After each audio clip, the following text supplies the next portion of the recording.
Let's talk dishonesty. I wish that I could say defiant kids didn't have the desire to be dishonest, but that would be a lie, pun intended. So, our kids that are defiant also struggle with honesty. And maybe your child doesn't, but if you're watching this video, my guess is that they do.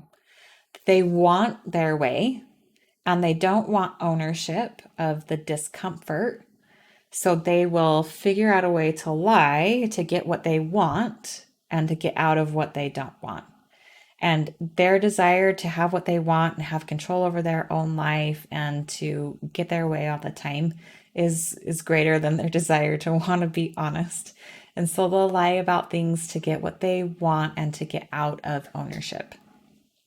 So when it comes to dishonesty, this one is personally for me, it's a little bit harder to navigate because there isn't like a clear deadline on when we gain trust back. And because the reality of the situation is, and this is a great quote that I learned, um, I can't remember who said it, but trust is earned in little drops and it's lost in buckets, meaning that trust takes a long time to earn and to genuinely be there. Like it takes a long time to be able to trust somebody. But if they do one thing that's really dishonest, excuse me, all of that trust is lost. It's like they just kicked over the bucket and they've got to earn the trust back again. And it comes back so gradually. So, with chores and with bedtime and with other issues that we've talked about, there's almost like a clearer end to where the consequence, the ownership kind of resolves itself. But with trust, there genuinely isn't a clear end. We can't say, hey, you need to show honesty for 7 days for me to be able to trust you with this. We may honestly have to say, we need to see honesty for an extended period of time. And we don't really know when the deadline is, but we'll know in our hearts because we'll start to trust you again. The other thing that's tricky with trust is that um, it's it's really it's really difficult to communicate to our kids what it's going to take to earn trust back. So as you're navigating this, know that there isn't some black and white rule book with this, that there is just a lot of listening to where you are and being honest about that with yourself and with your child. Okay, so with trust, your kids could break it in 1 million different ways. We've had our kids break trust in a lot of different ways: stealing money, taking treats that didn't belong to them, sneaking more screen time when they knew that their screen time was done, going places that, like, they said they were going to go to one place and they were somewhere different, abusing their phone, trying to lie to us to get out of a situation that wasn't comfortable, whether it was with a friend or with a sibling or with a choice that they made. Um, I Things going missing. I mentioned that too. So there's a lot of different ways that our kids have broken trust, and you guys, that was like just the last month's worth of content right there, like of their choices. We've had things taken, screen time sneak in, snuck, whatever. We've had them lie to us about what they did or didn't do to somebody. I mean, even while we were playing a game, my 6-year-old she wasn't supposed to be peeking and she was peeking and then lied about it. So just stuff like that is super frustrating. And it feels really disrespectful. And like I said, it's a little bit tricky to navigate. So let's walk through the principles as best as we can. So let's talk about the W. Let's try to see into our children's world why they might try to lie and try to offer some warmth and some validation for that. This one is harder for me to offer warmth and validation because I'm usually just super bugged. And if you're bugged right in the moment and you need to take a break and step away from it until you can emotionally get re-regulated, that's totally fine. But to be able, so my son stole money one time. There was something big that he wanted and he was saving up for it and he wasn't being really self-disciplined in his earning. And so he was feeling like it was going to take forever to earn that thing. And so I could see from his perspective why it's hard. There are things that I've been trying to save up for that have taken a long time, and waiting is hard, and when an easier opportunity pops up, I've been tempted to take it myself. So to be able to see that and share that and say, "Hey, I can understand why you took this route, or you wanted to be able to buy this thing faster and it seemed easier to take the money. It makes sense." Or if a child lied about a treat, this happens a lot. Our kids sneak treats. Sugar is so tempting to them. To be able to say, yeah, like that's delicious and it calls to you and chocolate calls to me too. It makes a lot of sense. So just trying to see into their world and understand the purpose of their dishonesty. It's usually not because they're malicious and of the devil, even though it feels that way. There's usually some reason behind it that contributes to their comfort and their self soothing and their taking care of themselves. So, if we can have compassion for the human journey and our human hiccups, that helps. Okay, so what's your boundary? Is it reasonable to say, I will not be lied to? I will trust people who have earned trust. That's a very basic boundary. It's very reasonable. Good golly, we work with couples where um, trust has been broken down, and we have to give one or the other permission to say, I will give trust when it's earned, and I will have boundaries around when trust is broken. Like this is a basic human interaction, interpersonal relationship skill that needs to be there. Okay. So it is reasonable to say that I I will give trust to those who have earned it. Okay.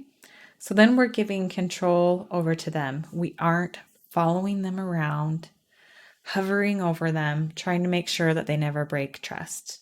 We've got to allow them to decide whether they're going to be trustworthy human beings or not, and give them the freedom to do that and to make mistakes. And once again, this stinks and this is painful. Now, this doesn't mean that we aren't setting up ways to check on their honesty, because we totally can. You can have something that like a camera that can see the TV, and you can check in while you're out on a date and see if your kids are being honest about screen time. You can have tracking information on their phone to make sure that they are where they say that they are. You can, all of those different things. It's totally appropriate for you to incorporate ways for you to check on their honesty. But to hover around them constantly and keep them from breaking trust isn't going to help them learn to be trustworthy. It's just going to irritate them or to learn how to lie better. So, so that's sharing control. But then we're going into the earned consequences, and this is the part that's harder. That when my kids have broken trust, so if they have stolen something or eaten something that didn't belong to them, taken the money, whatever, they first have had to make restitution for what they've taken. So my 6-year-old, we bought cookies from a local company that makes big yummy cookies. They're like $3 a piece. And we each ate half of ours and then left the other half for the next day. And she woke up and ate them all and then lied about it. So first, she's got to compensate for the wrong that was created. So that's part of ownership. That if they took something that didn't belong to them or consumed something that didn't belong to them, they need to make that right and restore what was lost to the best of their ability. or be honest about it. So my son once stole from my brother and he had to take the money back. We didn't take the money back.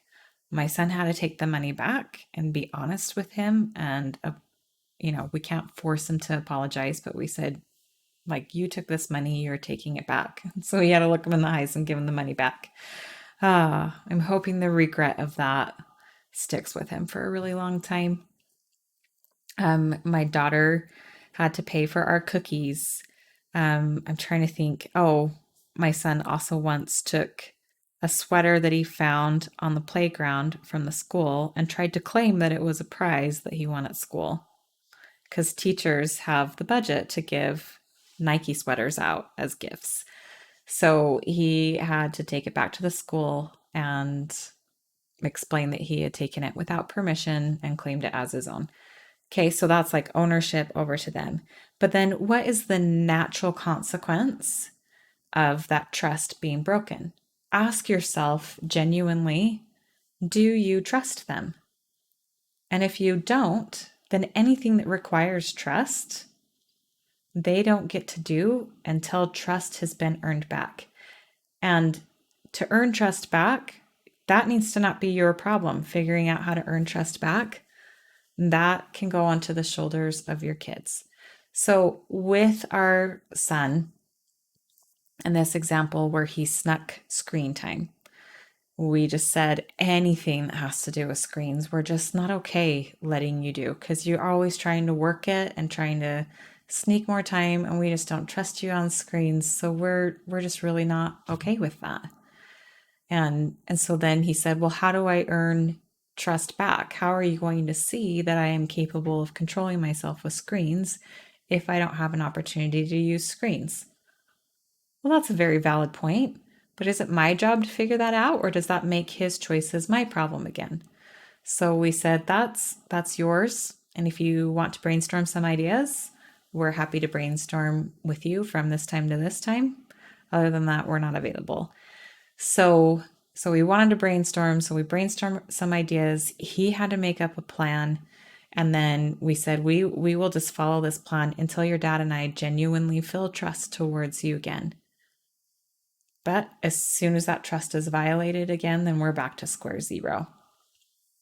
So a friend of mine, the way that she handled this, so there's lots of different ways to handle this. You do what's right for you. She has a special place where Christmas gifts are stored and tells the kids not to look at the Christmas gifts. Now, all three of her kids have ADHD, so that includes that impulsivity. And her middle child had made it a couple years without sneaking any peeks, but he snuck a peek at his Christmas gifts. And she wanted him to learn ownership of that. And so she got a jar, and he got to put in a marble each day that he had been honest with her. And if he was dishonest one day, the jar got emptied out. So once, if he was dishonest once, the jar got emptied out. And he got to have his Christmas presents when that jar was full. So this happened in December, right? That he snuck the peek, like November, December. He did not fill that jar up until September of the following year. But he did it. He did it. And he learned super valuable lessons about honesty. And it was such a simple thing for my friend. It didn't create a huge problem for her. And she really felt like it gave him the opportunity to earn trust back. But she did the R, which is resist rescue. She could have said, my child has ADHD. He doesn't have impulse control yet.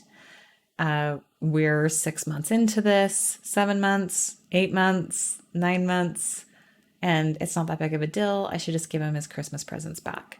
But she looked at her hard that she had to choose from, and she decided that she would rather have her child learn the value of honesty and of trust. And that when trust is lost, it's lost in a bucket and it's earned in drops. And she gave a literal representation to her child of that. So for you, when trust is violated and that boundary is crossed, What is the natural outcome for you? And if you don't honestly feel like you can trust them, then be honest about that and let them experience that. Maybe it means that they don't get to run over to a friend's house. Maybe it means they don't get to have screen time. Maybe it means that they have to be supervised and they've got to pay you for your time to supervise them because it's not right for you to spend your time doing that, but you can't trust them to wander around the house freely. Maybe if they keep on going into your room and taking things, they get to pay for a lock, like a real lock with a real key that goes on your door, and you have the key, and only you have the key, and they just don't even get access to your room anymore. So be honest with yourself about the natural feeling and then follow up with consequences that allow them to have ownership of that. Now, one thing that has been taught over and over again that is really important to teach here is that if you have a child who has been dishonest a lot and you're in a situation where you're trying to decide if they're telling the truth or not, and you can't believe them even if they might be telling the truth, they still get the consequence as if they had been dishonest about it. And that is the natural consequence of them having been dishonest in the past. That choice is coming back to haunt them. So let me give you an example. My husband had a bag of chocolate. He only likes white chocolate, and so he got a bag of that around Christmas time. And he had it saved on his dresser out in the open. And where are we now? April. He went to go get some chocolate out, and 70% of it was missing. So he knows it's not me because I hate white chocolate and I would tell him the truth. We only have two kids. Both of them have snuck treats in the past. Both of them have lied about it in the past. And we can't play judge, jury, and executioner here because we don't have any physical proof about who's being honest and who's not. We've asked them both. They've both said it isn't them. So guess what? They both get to spend some money buying some new chocolates because there's been issues in the past. And unfortunately, the natural outcome is we just don't trust them. If we are being honest with ourselves, we genuinely do not trust them in this moment. And so they both have to pay. Now, one of them may be honest, and it may seem unfair that they're experiencing the consequence of somebody else making a dishonest choice, but this is the natural consequence that they need to not be rescued from of them having been dishonest in the past. So I hope that sums up honesty and trust. And like I said, that is totally applicable. Like the principles are applicable 2 to 92. That if trust is violated with a 2-year-old, your reaction is going to be very similar, but maybe just applied in different ways. Maybe the 2-year-old gets to have you supervise them all the time and gets to pay you with toys. Maybe the 16-year-old doesn't have access to his phone, which requires a great amount of trust, or access to the car, which requires a greater amount of trust. And maybe those things are terribly inconvenient for him to not be able to call you, but he can borrow a phone. We lived back in the day where you had to borrow phones and we survived. So, but maybe you don't know if he's going to come home from school. So now, and where he's going to be. So then you got to pick him up from school and bring him home because there's not enough trust for him to just make his way home. But then he's got to pay you the fee for you picking him up. Like it kind of piles on and it feels really crappy for them. But this is ownership of their choices. And remember that the world that they're going to graduate into will not give them concessions for being dishonest at work or in relationships. And we've got to prepare them for that reality rather than protect them from it. So that's my spiel on honesty.